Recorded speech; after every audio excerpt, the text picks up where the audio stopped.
안녕하세요. 세상엔 정말 다양한 사람들이 존재하고 그만큼 별의별 일들이 다 일어나는 것 같습니다. 여기에 익명으로 올라오는 기가 막힌 사연들만 해도 말이에요. 저는 얼마 전까지만 해도 여기서 사연을 들으면서 이런 일이 실제로 일어나는 건가 싶었는데 드라마보다 더 드라마 같은 게 저희가 살고 있는 현실이었습니다. 과연 여러분들이 제 이야기를 들었을 때 어떤 생각을 하실지 모르겠지만 제 입장에선 지금 제가 쓰고 있는 이 사연도 정말 드라마 같다고 생각을 합니다. 제게는 정말 귀하게 키운 아들이 하나 있습니다. 저는 23살이라는 어린 나이에 사고를 치는 바람에 남들보다 일찍 결혼한 편이에요. 남편은 27살 취업 준비하던 대학교 선배로 둘 다 이렇다 할 직장도 없이 사고를 쳐버린 겁니다. 그래도 남편이 책임감이 강해서 열심히 이력서를 넣으러 다녔고 5번의 면접 끝에 나름 이름 있는 건설업체에 취업을 하게 됐어요. 남편은 처음에 사무직으로 들어갔었는데 현장직에 사람이 부족해서 부서 이동을 통보받았습니다. 다들 편하게 사무직에 있고 싶지 누가 힘들게 현장직을 뛰고 싶겠어요.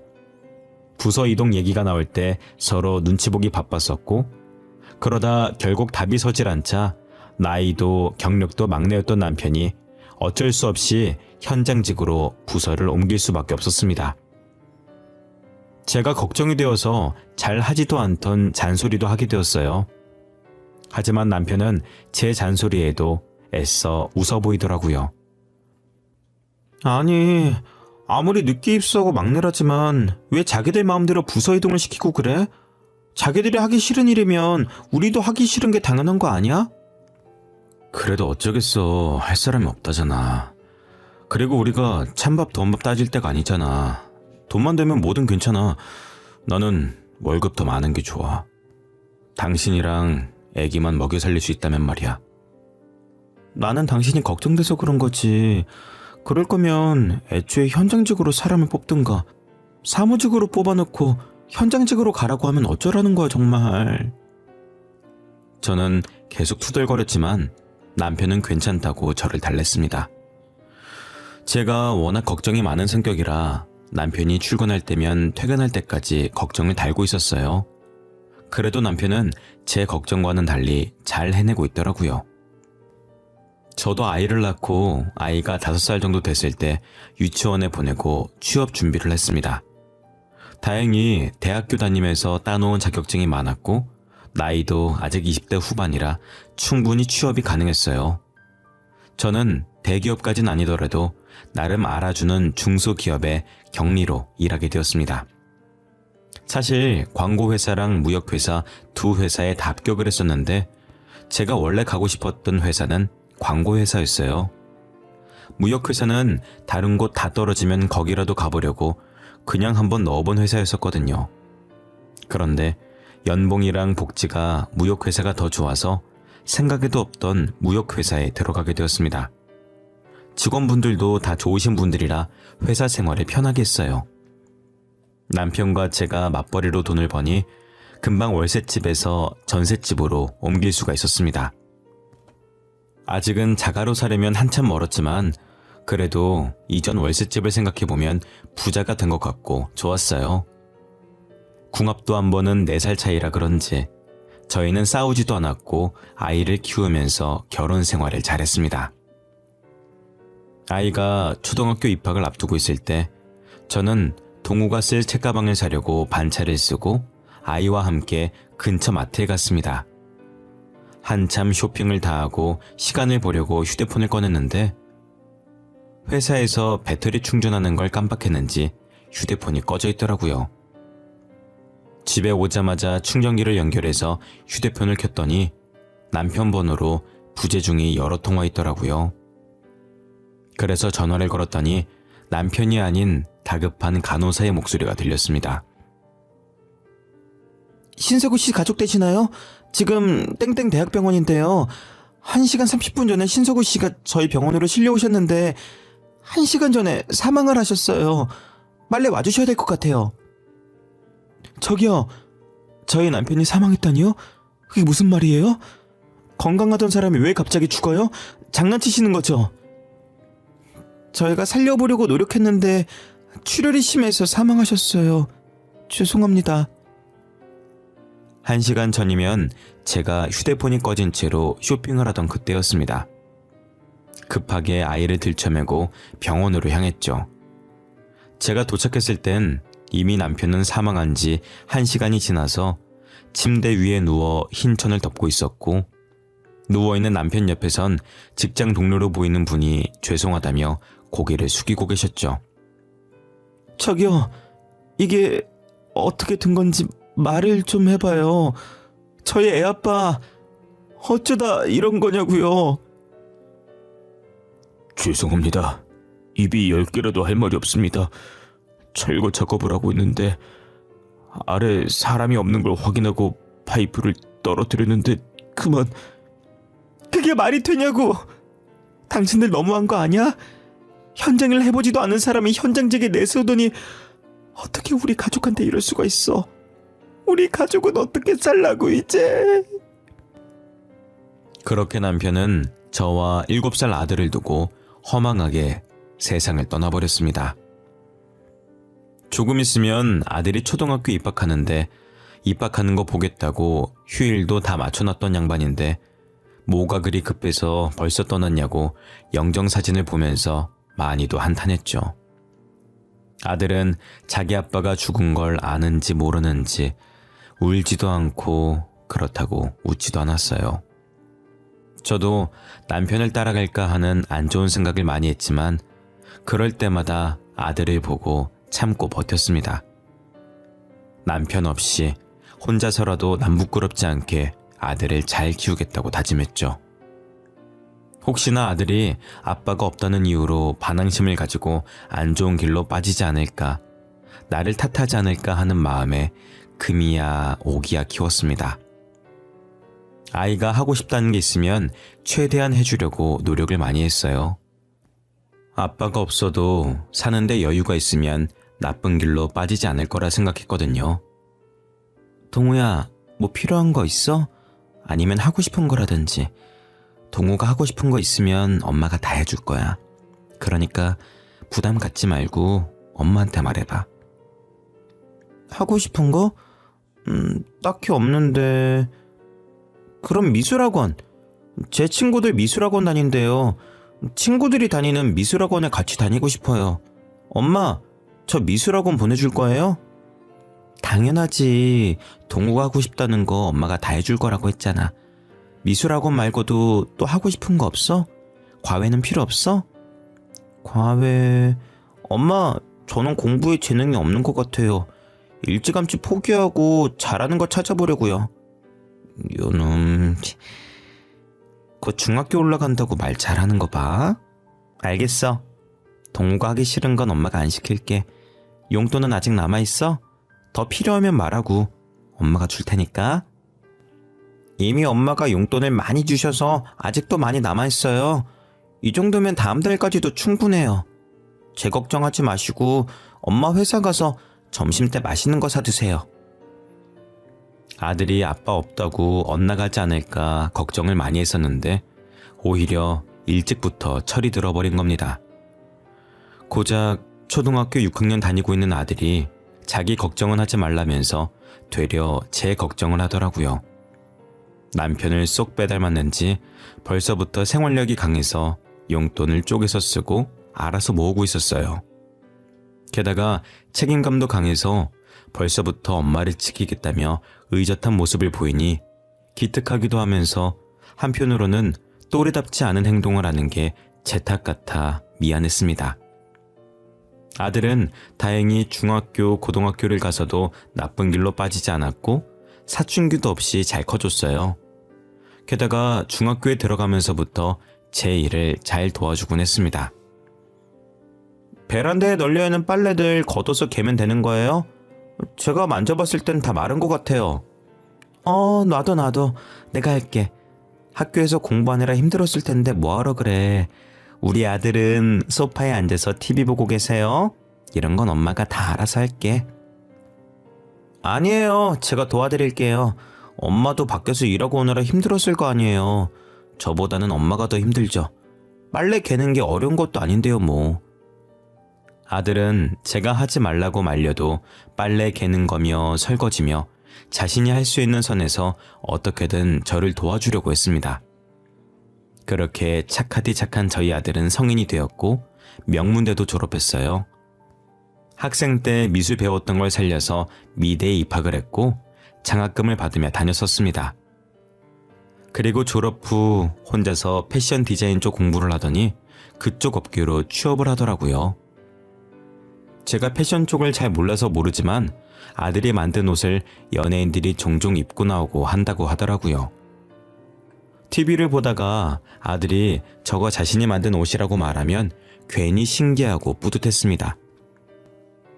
이제 아들이 어느 정도 나이를 먹었고 한 해가 지날수록 결혼 걱정이 들었어요.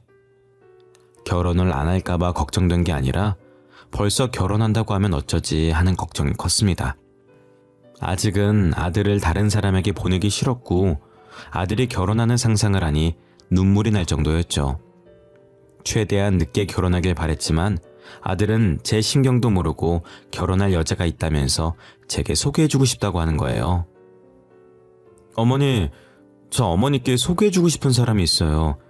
그 사람이랑 결혼까지 생각하고 진지하게 만나고 있어요. 너 이제 28살밖에 안 됐어. 아직 한창이야. 30살 넘어서도 결혼할 여자가 줄을 설 텐데. 얼마나 아들이 푹 빠졌길래 엄마를 두고 벌써 결혼하려고 그래. 제 친구들도 결혼 많이 했어요. 이미 애까지 있는 친구도 있고요. 저도 한순간의 감정으로 이런 결정 내린 거 아니에요. 저는 아들이 30대 초중반쯤 되면 결혼할 거라고 생각했는데 20대 후반에 결혼을 하겠다고 하더라고요. 솔직한 심정으론 안 된다고 하고 싶었지만 그렇다고 평생 아들을 제 옆에 붙잡고 살 수는 없는 노릇이니 일단 아들의 여자친구를 한번 만나보기로 했어요. 얼마 지나지 않아 아들의 여자친구를 저희 집에서 만나게 되었습니다. 저는 며느리 될 사람의 얼굴을 보자마자 이 결혼은 반대라고 외치고 싶었습니다. 사람을 얼굴로만 보고 판단하면 안 되는 것이지만 그 아이의 얼굴이 좋지 않았어요. 이쁘고 안 이쁘고가 아니라 어딘가 모르게 쎄한 느낌이 들었습니다. 어머, 어서 오세요. 아가씨 집이 저희 집이랑 거리가 좀 있다고 하던데 먼 길 오시느라 고생했어요. 여기 앉으시겠어요? 아들, 주방에 가서 차라도 한 잔 내올래? 내가 아가씨 취향을 잘 모르겠네. 차 안 주셔도 돼요. 제가 남의 집에선 물도 제대로 먹질 못해서요. 죄송해요. 마음만 감사히 받고 차는 마신 걸로 칠게요. 그래도 되죠, 어머님? 그렇게 해요. 간혹 남의 집에서 물만 마셔도 체하는 사람이 있다라고 저 그런 거 이해돼요. 참 그 아들한테 들었어요. 직업이 교사라고. 나이도 아들보다 어리다고 하던데 벌써 교사까지 되고 대단해요. 별로 대단한 건 아니고 저희 집 근처 조그만 고등학교에서 근무하고 있어요. 어머님 죄송한데 이번 주 학부모 상담주였는데 일부러 시간 뺀 거라 실례가 안 된다면 일찍 나가봐도 괜찮을까요? 그렇게 해요. 우리가 괜히 바쁜 사람 잡아뒀네. 우리는 괜찮으니까 얼른 가봐요. 며느리는 말은 정중하게 착하게 하는 것 같은데 약간 예의가 없달까 어딘가 애매모호한 태도였어요. 솔직히 며느리 직업이 교사라고 하면 두말할 것도 없이 좋았죠. 하지만 며느리에게 풍겨오는 쎄한 느낌을 무시할 수가 없겠더라고요. 시어머니가 될 사람과 첫 식사 자리인데 벌써부터 먼저 일어나 보겠다고 하고 제가 주는 물 한 잔도 안 먹겠다는 태도를 보면 결혼 후에 어떨지 훤하게 보이더라고요. 저는 아무리 직업이 좋고 돈을 잘 벌어도 사람 됨됨이가 좋지 못하면 결혼시키고 싶지 않았습니다. 그 아이가 간 뒤 한참을 생각하다가 아들에게도 이 결혼은 아닌 것 같다고 말했어요. 아들, 꼭 그 아가씨랑 결혼을 해야 되겠어? 엄마가 봤을 땐 좀 아닌 것 같은데 인상이 너무 안 좋아. 아까 보인 태도도 그렇고 제발 엄마를 봐서라도 결혼 다시 한번 생각해보면 안 되겠니? 엄마가 잘 몰라서 그런 거예요. 원래 수진이가 낯을 좀 많이 가려서 그런 거지 심성은 착한 애예요. 그리고 아까는 제가 바쁜 애 붙잡아 두긴 했어요. 원래 시간 안 된다고 했는데 제가 억지로 데리고 온 거거든요. 그래, 그래도 엄마가 볼 땐 영 아닌데 이 결혼 꼭 해야겠어? 나중에 너가 잡혀 살 것 같아서 그래. 나는 잘 지내는 모습을 보고 싶지 누구 하나 잡혀 사는 거 보고 싶지 않아. 에이, 엄마. 괜한 걱정하시는 거예요. 저희 사이 엄청 좋아요. 엄마, 저 못 믿으세요? 저 이제껏 언제 엄마 속 썩인 적도 없잖아요. 그러니까 이번에도 아들 한번 믿어보세요. 저는 어떻게든 아들의 결혼을 말려보려고 했지만 아들이 너무 완강했어요. 아들이 이제껏 자기가 속 썩인 적 있냐고 하는데 반박할 말이 없더라고요.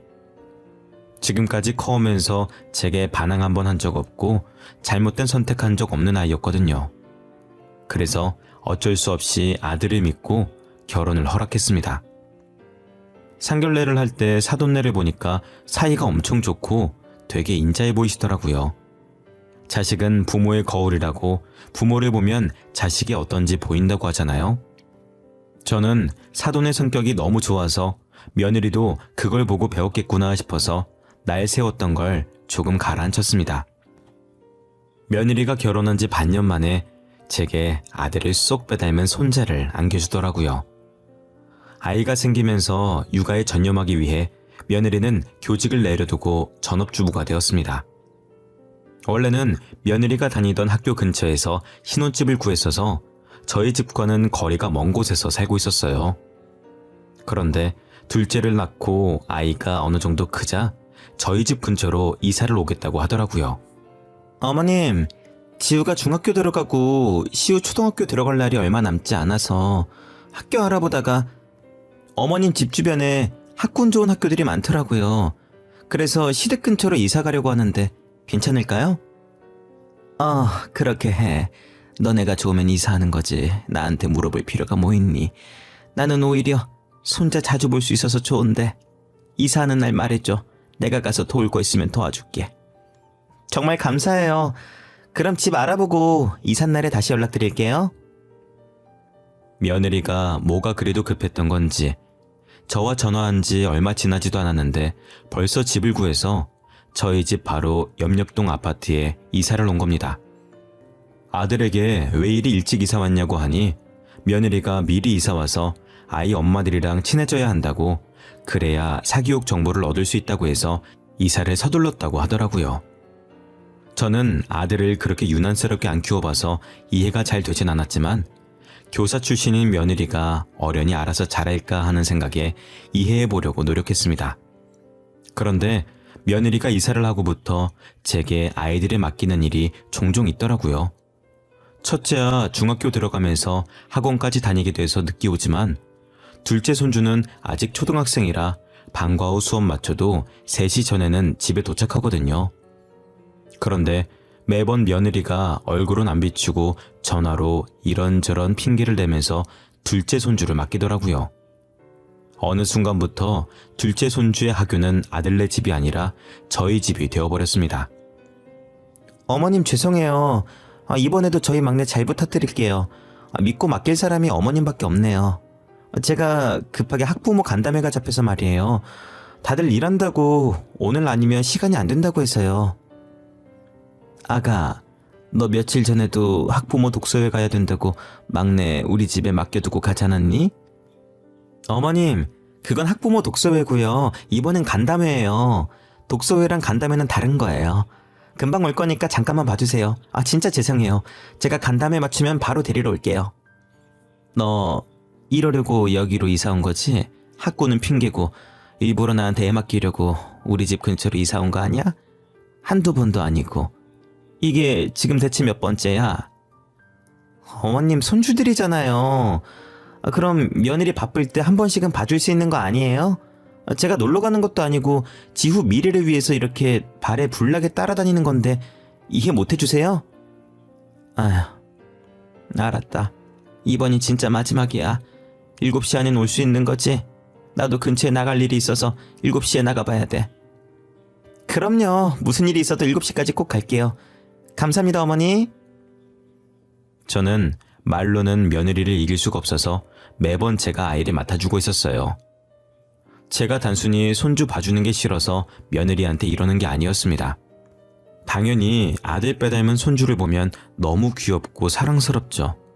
하지만 손주를 봐주고 나면 며느리에게 잔소리를 어마어마하게 듣습니다. 제 친구들은 며느리가 고생한다고 용돈이라도 찔러주면서 맡긴다던데 저도 돈이라도 주고 애를 맡기면 어떤 잔소리를 하던 기분이 이렇게 나쁘진 않을 거예요. 그렇다고 해서 제가 돈을 바라는 건 절대 아니고 그냥 말이 그렇다는 겁니다.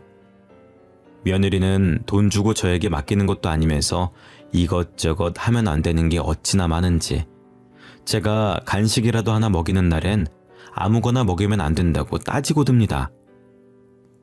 며느리가 아이를 데리러 오는 시간만 되면 괜히 긴장이 된다니까요. 마치 선생님에게 숙제를 검사받듯 며느리가 아이를 구석구석 보고 뭐 했는지 확인받는데 그렇게 긴장되고 떨릴 수가 없습니다. 시우, 오늘 할머니랑 뭐 했어? 할머니가 맛있는 거 많이 해줬어? 너 옷은 왜 이렇게 꼬질꼬질해? 밖에서 놀았던 거야? 놀이터 가서 놀았어. 그리고 할머니가 치킨 사줬어. 완전 맛있었어. 그리고 뭐 했지? 하여튼 완전 재밌게 놀았어. 할머니랑 이것저것 많이 했어. 어머니, 시우한테 치킨 사주셨어요? 애들 나중에 그것만 찾는다고 제가 인스턴트 먹이면 안 된다고 전에도 말씀드렸잖아요. 그리고 이렇게 옷이 꼬질꼬질하면 새 옷으로 갈아입혀 주셔야죠. 아니, 시우가 먹고 싶다는데 어쩌니? 그 나이 땐 먹고 싶은 거 마음껏 먹게 해줘야 돼. 그리고 하교하자마자 우리 집에 왔는데 새 옷이 어딨어? 가방에 새 옷이나 넣고 그렇게 얘기를 하든가. 아, 진짜 못 살아. 다음부턴 여분 옷 가방에 넣어드릴 테니까 놀고 나면 애 옷 좀 갈아입혀 주세요. 다시는 인스턴트 음식 사주지 마시고요. 아시겠어요? 그럼 저 이만 가볼게요. 아이를 맡기는 날이면 하루도 빠지지 않고 며느리에게 한 소리를 들어야 했습니다. 이 정도 했으면 며느리의 잔소리에 내성이 생길 만도 한데 언제 들어도 심장이 벌렁거려요. 며느리가 저를 시어머니라고 생각은 하는 건지 해도 너무하더라고요. 어찌나 잔소리가 심한지 이 나이 먹도록 애를 열심히 봐주고 욕은 욕대로 먹는 게 너무 울컥해서 눈물이 다 나오더라고요.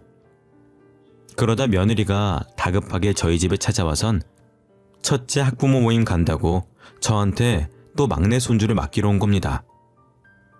그땐 저도 약속이 있어서 나갈 준비하던 참이었었거든요. 그래서 저도 그날만큼은 단호하게 안 된다고 말을 했습니다.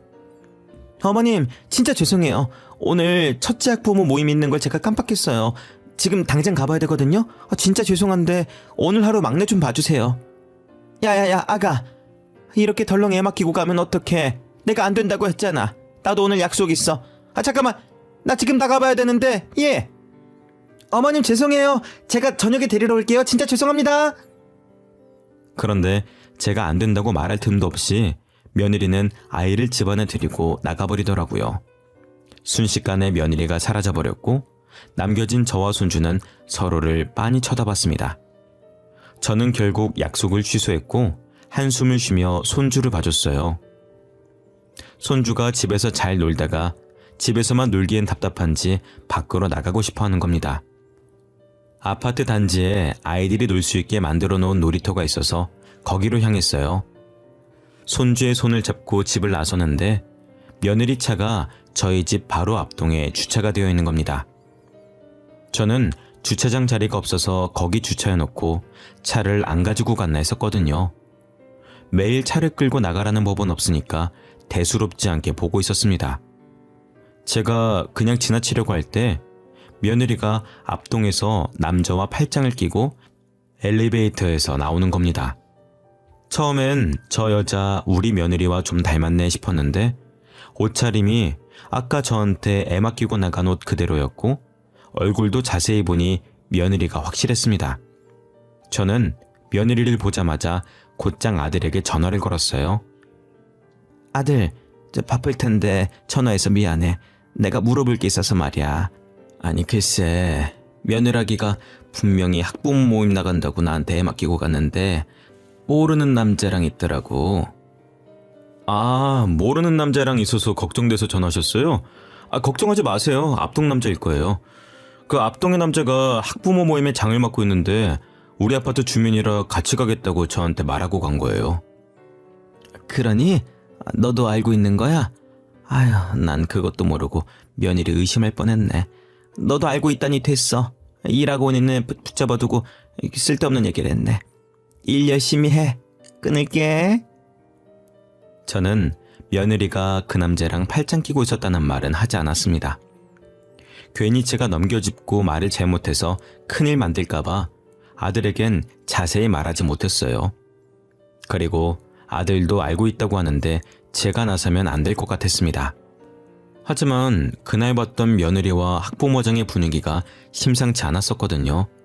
그래서 저는 며느리의 행동 하나하나를 주의 깊게 보게 되었습니다. 옷은 어떤 차림이며 어떤 이유로 아이를 맡겼는지 곱씹어 보게 되더라고요. 저녁에 손주를 데리러 온 며느리가 명품 가방을 메고 있는 겁니다. 저는 그 명품 가방을 유심히 봤고 한동안 계속 그 가방을 메는 것 같아 보였어요. 그러다 문득 생각이 든 게 일도 안 하면서 무슨 돈으로 저걸 샀나 싶더라고요. 혹시나 아들이 사준 건가 싶어서 아들에게 물어봤습니다. 아들, 요즘 지우가 들고 다니는 명품 가방 말이야. 무슨 돈으로 산 거니? 딱 봐도 비싸 보이던데 요즘 며느리가 따로 일하는 거 있어? 명품 가방이요? 뜬금없이 무슨 명품 가방이요? 지우가 명품 가방이 어딨어요. 저한테 생활비 받아가는 사람인데 그럴 돈 없을걸요? 그리고 어머니 가방 브랜드 잘 모르시잖아요. 그냥 착각하신 거 아니에요? 아니야. 분명히 명품 가방이 확실해. 그렇게 유명한 브랜드를 내가 모를 리가 없지. 그리고 내가 저번부터 찝찝했는데 아무래도 지우가 그때 본 그 학부모장이랑 바람피는 것 같아. 분명히 팔짱까지 끼고 있는 걸 내 두 눈으로 똑똑히 봤단 말이지. 그 가방도 그놈이 사줬구만 그래, 응? 팔짱을 꼈다고요? 확실히 그 남자랑 지우랑 팔짱 끼고 있었어요? 일단 알겠어요, 어머니. 아들은 제 말을 듣더니 굳은 목소리로 전화를 끊더라고요. 그러더니 며칠 뒤 다시 아들에게 연락이 온 겁니다. 제 말을 듣고 아들도 찝찝한 기분이 들어서 며느리차 블랙박스를 확인했다고 하더라고요. 어머니, 저번에 지우가 바람피는 것 같다고 하셨잖아요. 진짜 둘이 바람핀 거 맞더라고요. 블랙박스 삭제한 건지 찍힌 영상은 없었는데 내비게이션에 땡땡대학교가 찍혀 있었어요. 땡땡대학교? 그 대학교는 왜 찍혀 있다니? 설마 앞동 남자 직업이 교수라니? 아니요, 대학생이었어요. 그래서 아내 뒤를 쫓다가 그놈이랑 둘이서 호텔까지 가더라고요. 알아보니까 둘이 클럽에서 만난 것 같더라고요. 그동안 돈 많고 어린 저 남자랑 사귀고 있었어요. 그럼 이때까지 학부모 간담회다 독서회다 하면서 나한테 애 맡긴 게 다 거짓말이었고 그놈이랑 놀아나느라 그랬다는 거야? 전화를 끊고 애들 집으로 갔더니 아들만 있고 또 며느리는 없더라고요. 아들은 며느리를 미행해서 목격한 모든 장면을 찍어두고 제게 보여줬습니다. 며느리의 차에 상간남이 동성한 것부터 호텔에 같이 들어가는 것까지 믿고 싶진 않았지만 진짜 바람이 폈더라고요. 어떻게 애도 둘씩이나 있으면서 대담하게 바람이 핀 건지 충격적이라 말이 안 나왔습니다. 며느리한테 당장 집으로 들어오라고 전화로 불렀습니다. 며느리는 왜 말도 없이 왔냐며 바쁜 사람 오라가라 한다고 투덜거리면서 집 안으로 들어오더라고요. 죄의식은 가지고 있는 건지 스스로 실토할 기회를 주고 싶어서 불렀더니 아주 뻔뻔 그 자체였습니다. 너 지금 어디 갔다 오는 길이야? 또 학부모 간담회다 뭐다 핑계대면서 나간 거야? 우리 다 알고 있어. 그러니까 사실대로 말해. 사실대로 말하면 가볍게 끝낼게. 다짜고짜 바쁜 사람 불러놓고 뭘 사실대로 말하는 거예요? 오늘은 학부모들 만난 게 아니라 집 근처 카페에서 친구 만나고 있었어요.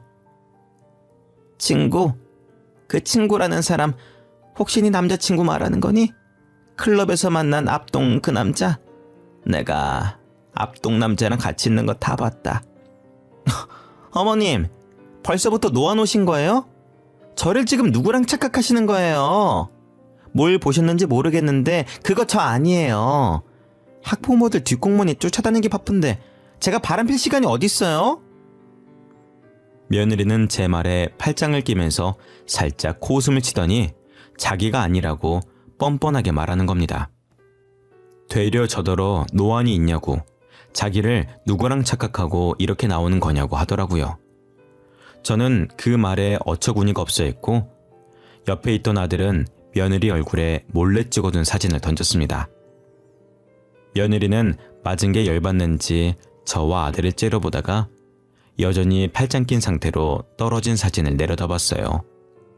그러다 자신과 앞동 남자가 호텔 앞에서 팔짱 낀 사진이 있자 그 사진을 떨리는 손으로 줍더라고요. 어머님, 여보, 이게 대체 아니야, 이거 합성이야. 이거 누가 합성한 거라고요? 누가 당신한테 이거 준 거야? 어머님, 저 이거 진짜 아니에요. 누가 모함하고 있는 거라니까요? 누가 모함하고 있는 거라고? 그거 우리 아들이 직접 찍은 건데. 너 예쁘게 잘 나왔더라. 아들이 미술에만 재능이 있는 줄 알았는데 사진 찍는 거에도 재능이 있는 줄 몰랐어. 야, 너 진짜 양심 없다. 어떻게 끝까지 엄마한테 잘못 봤다고 소리칠 수가 있어? 나 이혼 소송할 거야. 그리고 애들 양육권도 다 가지고 올 거야. 상감남 소송 당연히 해야 되겠지? 여보, 어머님, 제가 잘못했어요. 다시는 그런 짓 안 할게요. 여보, 내가 이렇게 빌게. 차라리 합의혼 해달라면 군말 없이 해줄게. 제발 소송만은 하지 말아줘. 응? 여보, 제발. 우리 부모님 알면 나 진짜 죽어. 응? 그러게, 부모님 알면 죽는다면서 그런 짓은 왜 하고 다녔니? 네가 싼 똥 네가 치워. 난 너 대신 치워줄 마음 없으니까. 그리고 이 집에서도 당장 나갔으면 좋겠다. 너랑 같은 공간에 있는 것도 역겨우니까. 며느리는 이혼 소송만은 안 된다면서 무릎을 꿇더니 저와 아들의 바짓가랑이를 잡고 빌었습니다. 저희는 꿈쩍도 하지 않았고 아들은 억지로 며느리 팔을 잡고 집 밖으로 쫓아냈죠. 며느리가 소리를 고래고래 지르며 문을 두드리길래 옆집 주민에게 피해갈까봐 경찰까지 불러서 제대로 보내버렸습니다. 아들은 다음날 해가 뜨자마자 집을 부동산에 내놓고 저희 집으로 들어왔습니다. 그리고 곧바로 변호사를 찾아가 찍어둔 사진을 증거로 제출해서 며느리에게 이혼 소송을 걸었고 앞동 남자에게 상감난 소송을 걸었습니다. 확실한 증거에 재판이 그리 길게 이어지진 않았고 판결도 저희 아들 손을 들어주어 두 손자의 양육권도 아들이 가지고 올 수가 있었죠. 게다가 친정 부모님 귀에까지 들어가서 빈털터리로 쫓겨났다고 하더라고요. 모아둔 돈이 없으니 저희 아들에게 위자료를 줄 수가 없었고 결국 사채를 끌어썼다가 돈을 못 갚아서 사채업자를 피해 어디론가 숨어버렸다고 들었습니다. 그 뒤로 사돈까지도 며느리의 행방을 모르니 어떻게 살고 있는지 소식을 들을 방법이 없었어요. 한순간에 나락으로 떨어진 게 불쌍하긴 했지만 다 자기가 자초한 일이라고 생각합니다. 며느리가 바람만 피지 않았어도 이런 일은 없었을 거잖아요. 손자들에겐 엄마를 빼앗은 것 같아 미안한 마음이 들었는데 손자들은 개의치 않더라고요. 오히려 저랑 같이 살게 되어 좋다고 이리 뛰고 저리 뛰고 난리였습니다. 아들도 부모 품이 좋다면서 따로 나갈 생각을 하지 않고 있고요. 저도 혼자서 지내다가 아들과 손자들이 있으니 시끌시끌한 게 사람 사는 것 같고 좋습니다. 저는 손자들에게 엄마 같은 할머니가 되어주려고 합니다. 무슨 일이 있어도 아들과 손자 편에 서서 열심히 응원하고 지지해 주려고요. 지금까지 부족한 제 사연 들어주셔서 감사합니다. 다들 건강하세요.